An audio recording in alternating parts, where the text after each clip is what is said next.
Hello, it's Mr. S here. Here's the video that both classes can watch for my pre-calculus students, both the honors and the regular pre-calculus. All right, so let's see what this is. This is how you're going to reduce the sine to the fourth power until you get sine with exponent 1 on top, or cosine for that matter. So when you're done, you don't want any exponent to be other than 1. All right. So the first thing I can do was I'm going to use some of the properties that we had about the power reduction. So this would be one properties I can use. This would be another one. Okay, I'm going to take two of these here. I'm going to move it to this side. So let's begin with using this square, because having two squares means you're going to get the fourth power. So we're going to apply that. Always have this kind of properties worksheets with you, or formula sheets with you. So I want to write them with sine square of x times sine square of x. So that will get you the fourth power. Then once you break it up with the squares, each of the sine square is that. So you're going to write them twice. So 1. Now there's a little trick that you can do. Okay, see this 1/2 here? You can slide the 1/2, not this one, just let me make a little outline here. There's a 1/2 here that you can slide out. Okay, and that will kind of make it easy later on.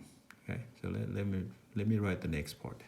So the next part is another 1 minus cosine 2 theta, like so. And then you got, here is 1/2 that I'm talking about. So now you can factor that out and count it as 1/4, because that's 1/2 times 1/2. So I'm going to make 1/4 outside.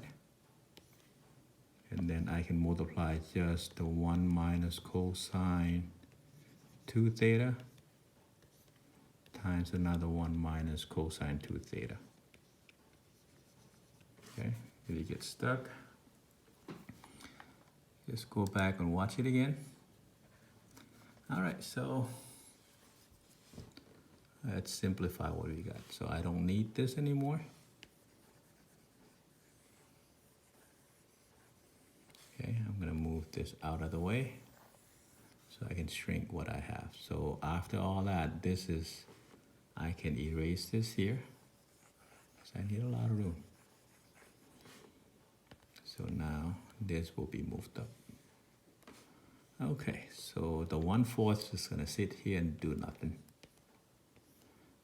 Keep multiplying those, you get 1 minus 2 cosine 2 theta, and again that's just foiling, plus, because there's two negatives here, cosine square 2 theta, like that. Okay, so now I'm happy with this because I got no exponent here. Exponent is 1. Not quite happy with that because I have square.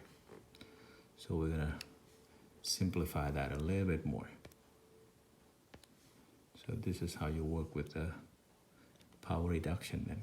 So I'm going to take one of these power reduction and show you what I mean. So this is a double angle. So if I want to break double angle up, I can use this.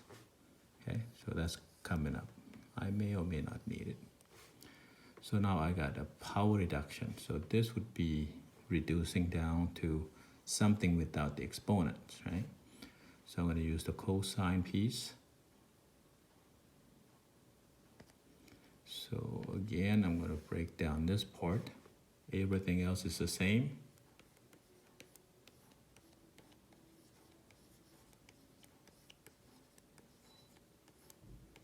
Now cosine square 2 theta, it's going to be 1 plus, now be careful.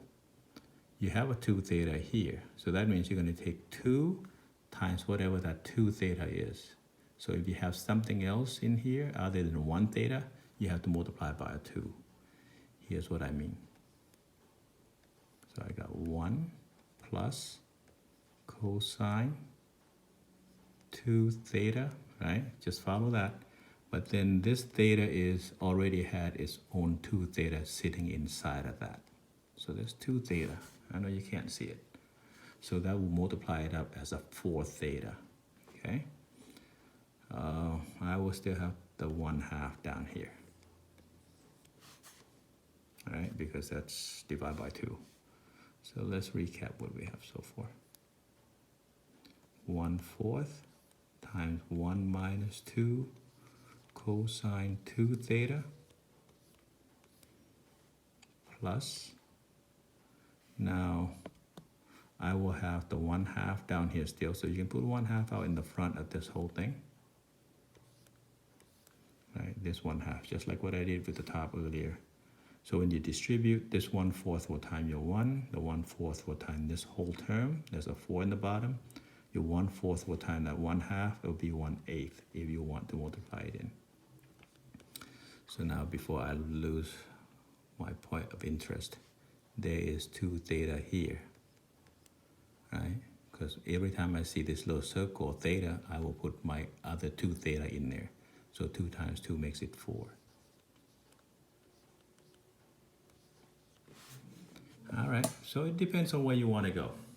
If this is all that I want, if I want just a term without any exponent, I would be satisfied. Now, if there is another round that they said, I want this to have a term without exponent, but then I want it to have no 2 theta here. So what does that mean? Then you have to simplify it. So you have to drag in this other formula here. Put this out, this here.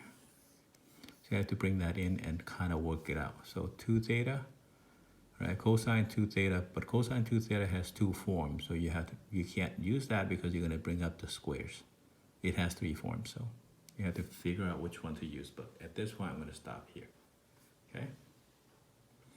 See you in a bit.